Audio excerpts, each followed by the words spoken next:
Okey, baik. Assalamualaikum semua. Okey, untuk hari ini kita akan sambung kelas kita dengan mata pelajaran adab ataupun akhlak. Okey.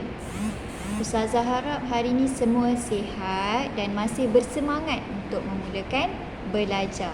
Okey? Baik. Sebelum kita mulakan kelas, Ustazah nak semua keluarkan buku teks akhlak dan buka muka surat 37. Okey. Sebelum kita mula belajar macam biasa, okey, kita perlu baca doa belajar dahulu. Tanda tangan sama-sama. Bismillahirrahmanirrahim. Allahumma aftah alaina hikmataka wanshur alaina min khazaini rahmatika ya arhamar rahimin. Rabbi shrah li sadri wa yassir li amri wahlul 'uqdatam min lisani yafqahu qawli. Amin. Alhamdulillah. Okey. Baik. Pada hari Jumaat yang mulia ni, Ustazah harap semua yang Ustazah ajar hari ni awak dapat faham dan boleh fokus, okey, ketika menonton video ini. Okey, hari ni kita nak masuk tajuk baru, iaitu adab dengan mushaf Al-Quran. Okey, Ustazah tahu dekat dalam kelas ni ramai yang dah baca Al-Quran. Betul tak? Okey, jadi disebabkan ramai yang dah baca Al-Quran, kita kena tahu adab dengan mushaf Al-Quran. Okey, ada tambahan kan sebelum Al-Quran? Okey, mushaf ni bermaksud lembaran ataupun setiap muka surat. Setiap muka surat tu dipanggil mushaf. Okey. Jadi boleh tengok muka surat 37. Okey, yang pertama sekali kita nak tahu adab-adab ketika membawa mushaf Al-Quran. Okey, boleh tengok di bawah tu. Okey, adab-adab ketika membawa Al-Quran ada 5 sahaja. Okey, 5. Okey. Yang pertama sekali ialah berwuduk. Yang pertama apa? Berwuduk. Okey, maksudnya sebelum awak nak pegang Al-Quran, pastikan awak ambil wuduk dulu. Okey, baru boleh pegang. Okey, itu yang pertama. Yang kedua, memegang mushaf Al-Quran dengan tangan kanan. Okey. Maksudnya bukan dengan tangan kanan sahaja, tapi bila nak ambil tu mesti dahulukan dengan tangan kanan. Bukan hanya pegang dengan tangan kiri. Okey?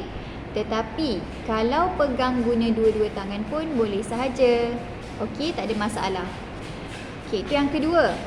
Yang ketiga, mengangkat mushaf Al-Quran sekurang-kurangnya separas dada. Okey, maksudnya tak boleh bawa Al-Quran bawah daripada paras dada. Okey, itu adalah adab. Adab dengan Al-Quran.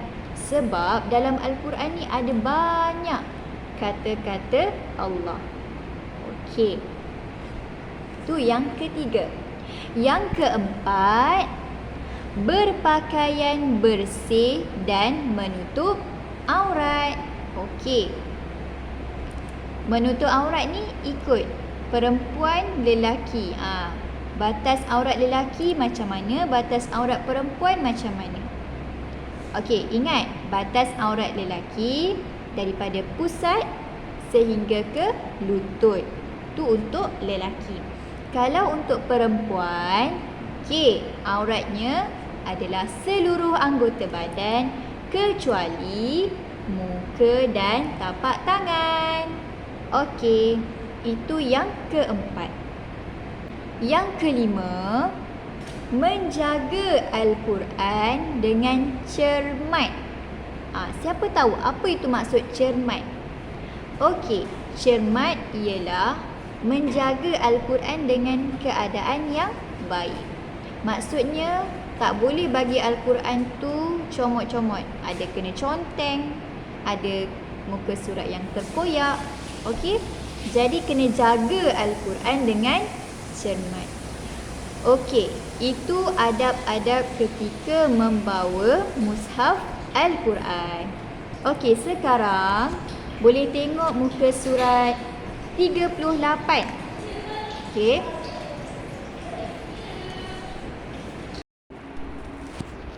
Adab ketika membaca Al-Quran. Yang pertama, berwuduk dan menutup aurat. Yang kedua, memulakan bacaan dengan A'udzubillahi minasyaitonirrajim dan Bismillahirrahmanirrahim.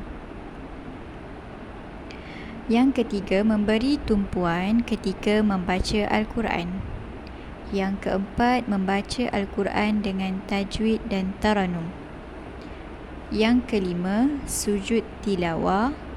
Dan yang keenam, mengambil iktibar daripada apa yang dibaca. Seterusnya, adab-adab menyimpan Al-Quran. Yang pertama, membawa dengan penuh hormat.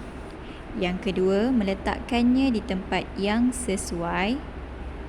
Yang ketiga, menutup mushaf Al-Quran selepas dibaca.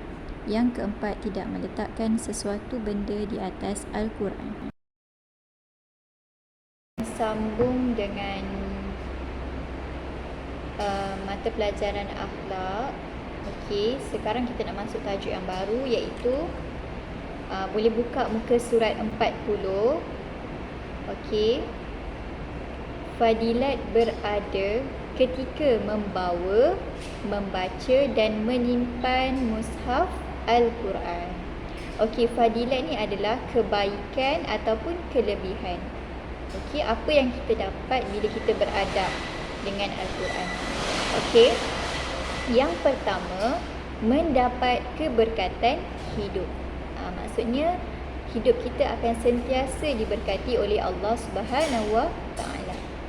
Yang kedua, jiwa tenang dan tenteram. Okey, yang ketiga, memahami dan menghayati ayat-ayat yang dibaca dengan mudah. Okey.